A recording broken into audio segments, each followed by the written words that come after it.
I stopped counting days after the first winter.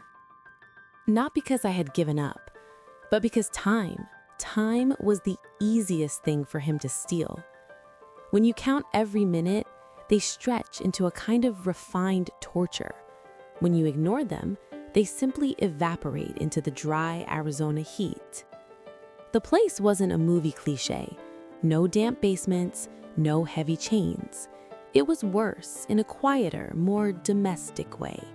A small cabin tucked into the endless red rock near the Grand Canyon. The air was so thin it felt like breathing dust. And the nights were cold enough to feel like a personal insult. He called it safe. "Nobody looks for anything out here," he'd say, his voice as steady as the desert floor. "People only come this far if they want to disappear. You wanted peace, didn't you?" At first, I screamed. I screamed until my throat felt like it had been scraped with sandpaper. I promised I'd be anyone he wanted. I promised I'd never speak a word. He listened the way a man listens to the rain, patient, detached, just waiting for the storm to blow itself out. He didn't break me with violence. He broke me with a calendar of small things. Breakfast at 8 sharp, exactly 3 slices of toast, every drop of water accounted for, covered windows, silence used as a lash, and silence used as a reward. Bitterly, "Your mother has a new number now," he'd mention, casually peeling an apple. "Your friends? It's easier for them to believe you ran away with some guy than to admit they let you vanish. You should thank me. I'm the only one who stayed." And the scariest part? Some days, I almost believed him. But beneath the submission, I was becoming a student. I had no weapons, so I made one out of my eyes. I studied him like a language I was forced to master. I knew which floorboard groaned under his left heel. I knew it took exactly 7 seconds for him to turn the deadbolt.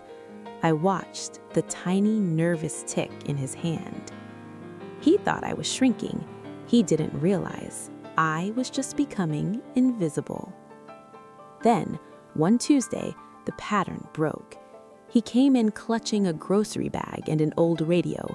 His fingers were twitching, a tiny tremor. "They're getting closer," he muttered. I froze.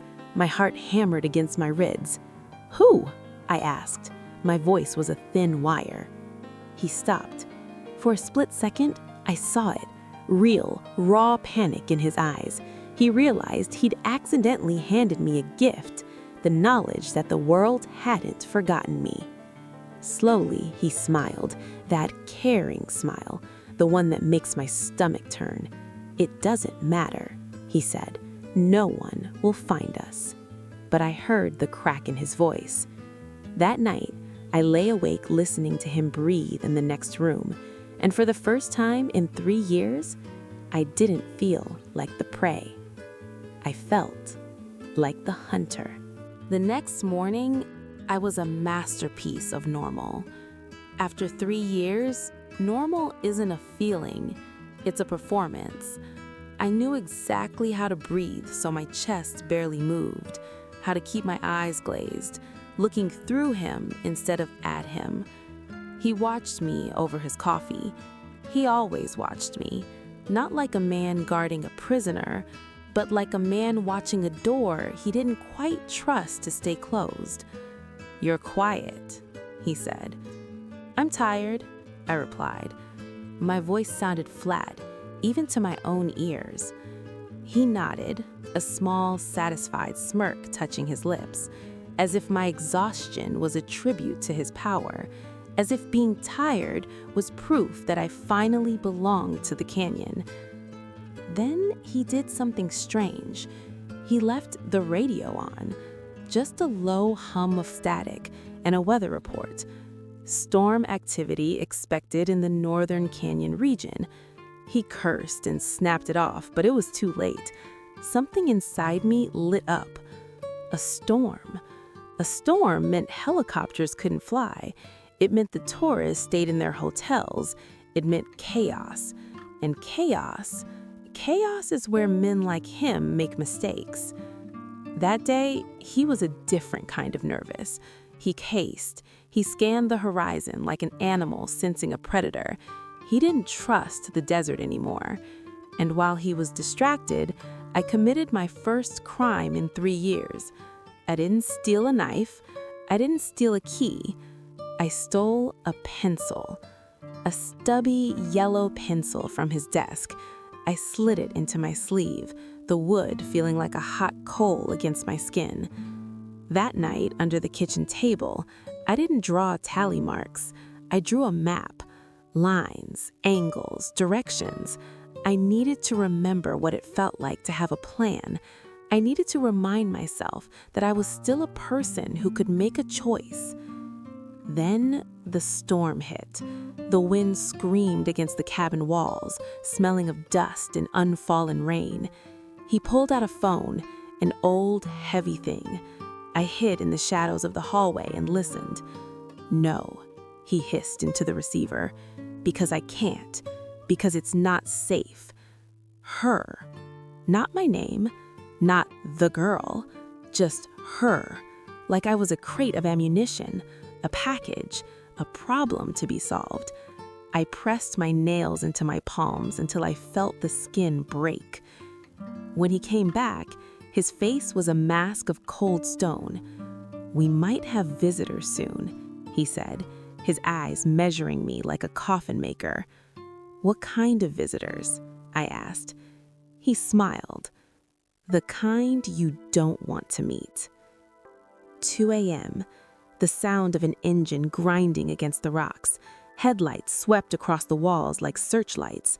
He grabbed his keys and ran out, frantic, efficient.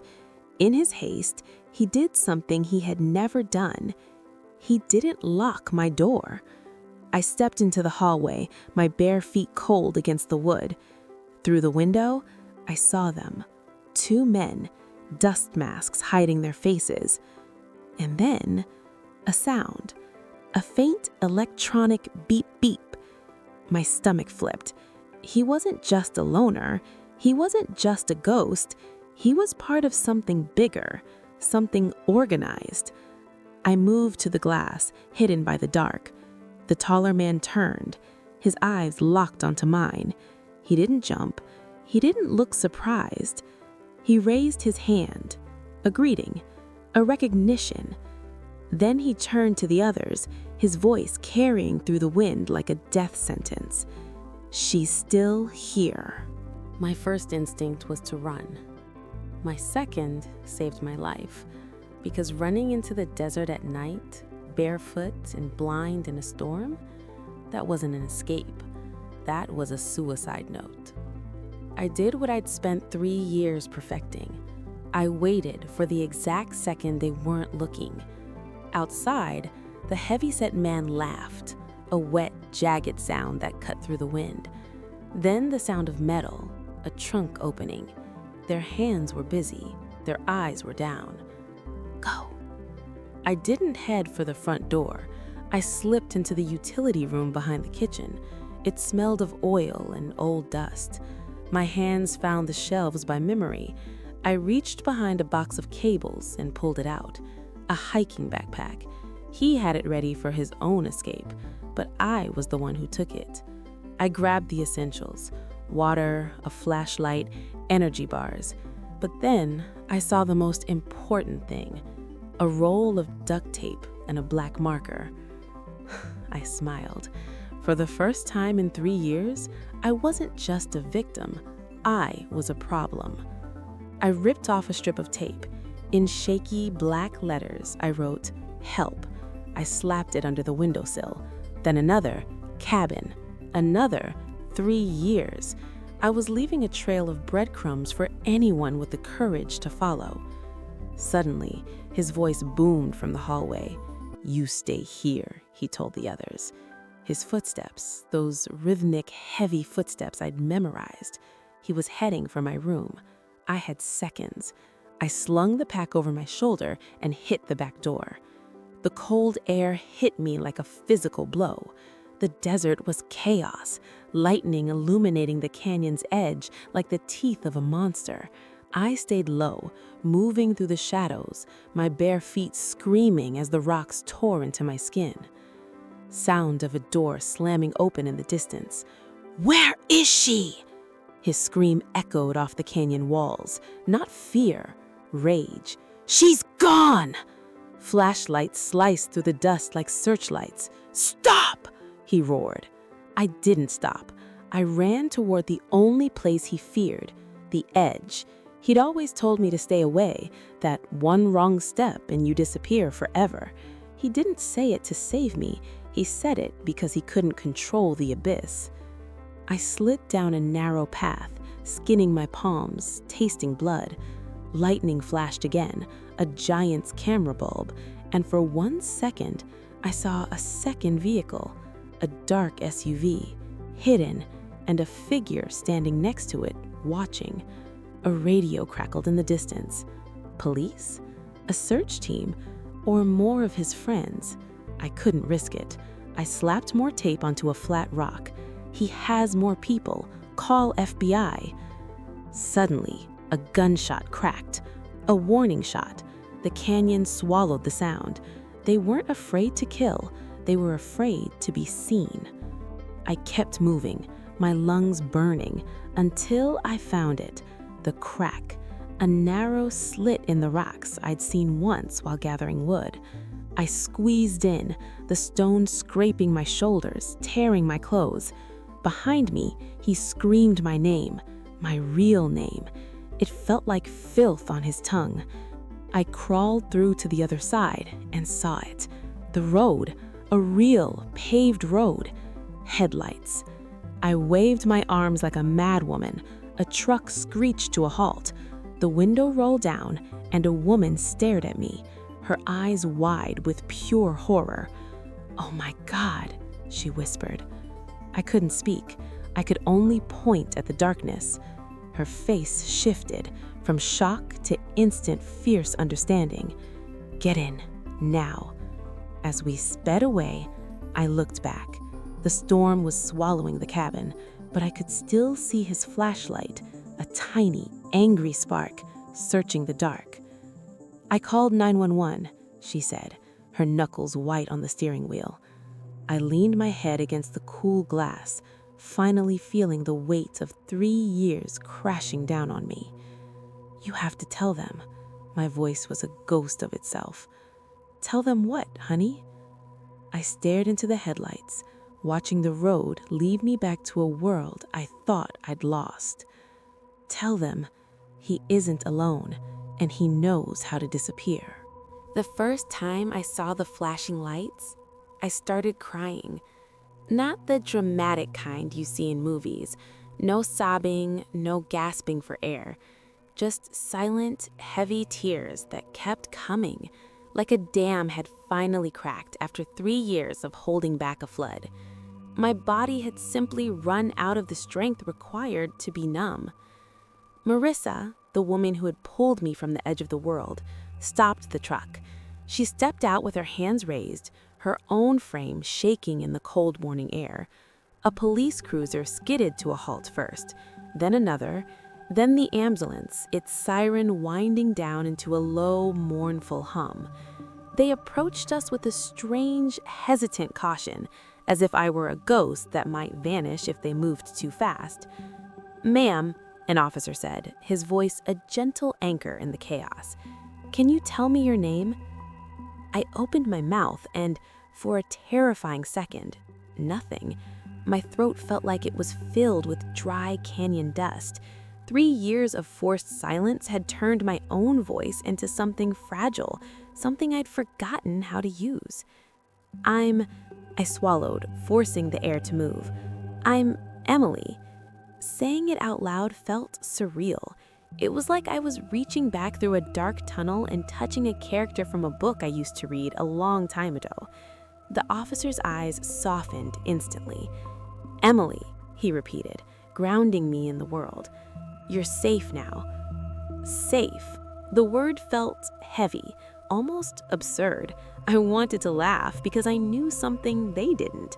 He wasn't the type to panic while the world closed in. He was a man of patterns, a man who planned. If he was connected to those men, if he was part of something larger, this wasn't just a rescue. It was the beginning of a hunt. In the ambulance, wrapped in a foil blanket that crinkled with every breath, the questions started. Calm, professional, but when they asked where I'd been kept, I sat up so fast the paramedics flinched. "No," I said. "Emily, we need the location." "If you go straight there," I interrupted, my voice finally finding its edge, "you'll walk into exactly what he's prepared. He's not stupid. He's methodical. He expects you." The officers exchanged a skeptical look, the kind professionals give to victims they think are traumatized beyond logic. But then, one of them saw the look in my eyes.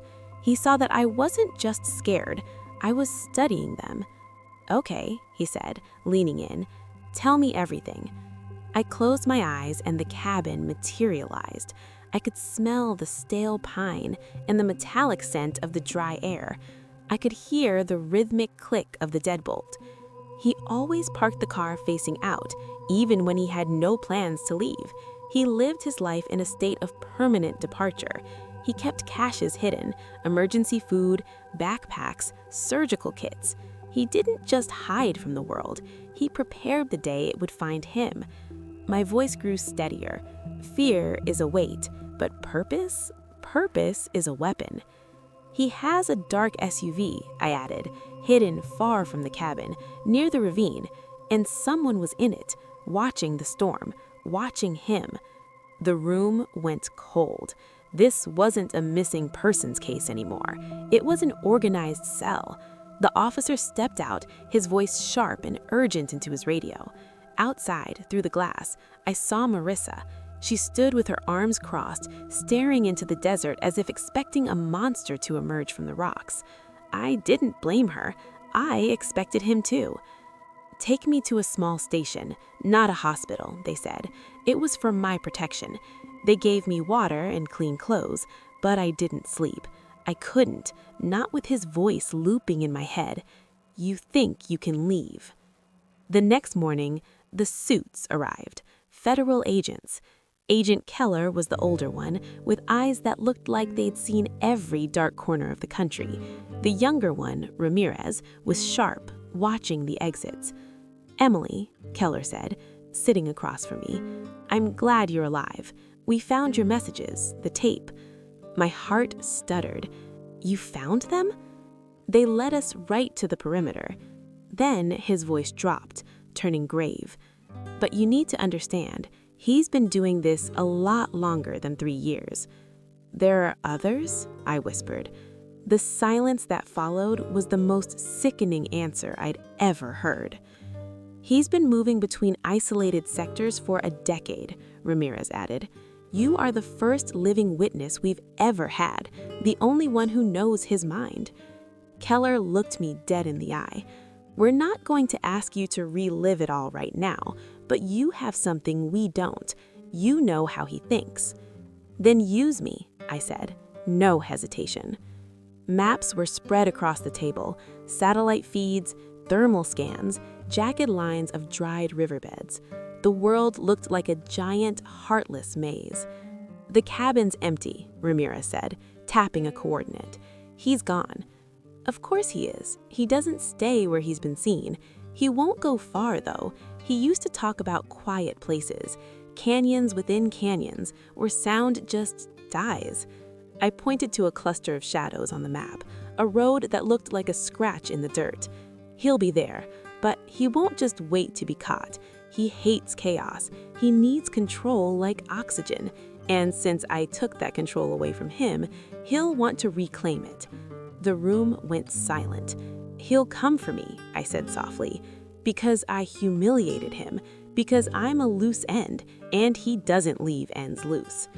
Keller nodded slowly. "He'll want to erase you. Then let's give him the chance," I said. The safe house was a trap disguised as a sanctuary. Cameras in the eaves, snipers on the ridge, agents in the shadows. I asked for a laptop. I knew he monitored the local forums. He loved controlling the flow of information. We posted a small, anonymous ad, "Found old cabin keys near the canyon. Call if yours." It was a simple lure, but I knew his ego. He wouldn't believe it was a coincidence, and he wouldn't let anyone hold something that belonged to him. We waited. 1 day, 2. On the 4th night at 2:17 a.m., the screen bloomed with white light. "Where are you?" My fingers shook so hard I had to grip the edge of the desk. "Flagstaff, motel parking lot. Come alone," I typed. 3:03 a.m., a dark SUV rolled into the lot, headlights off, moving like a predator through tall grass. My stomach turned to ice. Agent Keller's voice crackled in my earpiece. "That's him." I watched through the motel window. He stepped out. Even in the dark, his silhouette was unmistakable. That arrogant posture, the way he looked at the world like he owned the dirt it was made of. He scanned the area, his head tilting slowly. He sensed the trap. He could smell the wrongness in the air. "Take him now," Ramirez whispered. "Wait," Keller countered. "Let's see where he goes." The man reached into his jacket, not for keys, a gun. He was there to finish the job. I stepped back, my breath hitching. Then he spoke, not loud, but the mic caught it with chilling clarity. "Emily?" His voice almost tender. "I know you're here. I'm not angry. I just want to talk." The sound of my name on his tongue felt like a physical violation. "I'm not leaving without you," he whispered to the shadows. Suddenly, light. The parking lot exploded into a blinding white glare as the floodlights kicked in. "Federal agents, hands up!" He didn't flinch. He squinted into the light, and then he laughed, a dry, hollow sound. "You're late," he said. And then he bolted, not toward the road, but toward the jagged rocks behind the motel. Chaos erupted, shouting, the heavy thud of boots, radios screaming for backup. I watched him sprint into the darkness, and in that moment, I realized he wasn't running to save himself. He was a decoy. "Secure the SUV," I screamed, though no one could hear me. Keller realized it a second later. "Don't chase, secure the vehicle." Ramirez yanked the driver's side door open. He froze. Through the radio, I heard his breath hitch. "Oh God, Keller, get over here."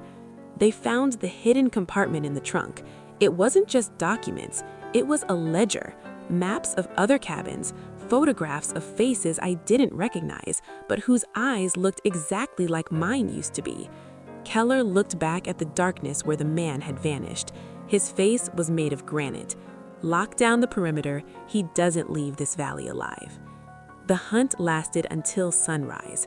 The storm had cleared, leaving the canyon bright, indifferent, and vast. At 7:40 a.m., the phone rang. "We have him," Keller said. My knees gave out. I hit the floor, burying my face in my hands. It wasn't happiness, it was release. The air in my lungs felt like it belonged to me again. Marissa arrived, an hour later. She held me so tight I could hear her heartbeat, and for the first time in 3 years, I let myself be held. I didn't pull away, I didn't scan for exits. I was just human. A week later, in a quiet office, they told me the rest. The SUV led them to 3 other locations. They found survivors, they found those who didn't survive, and they found the names of the men who had paid him to keep us there. The man who stole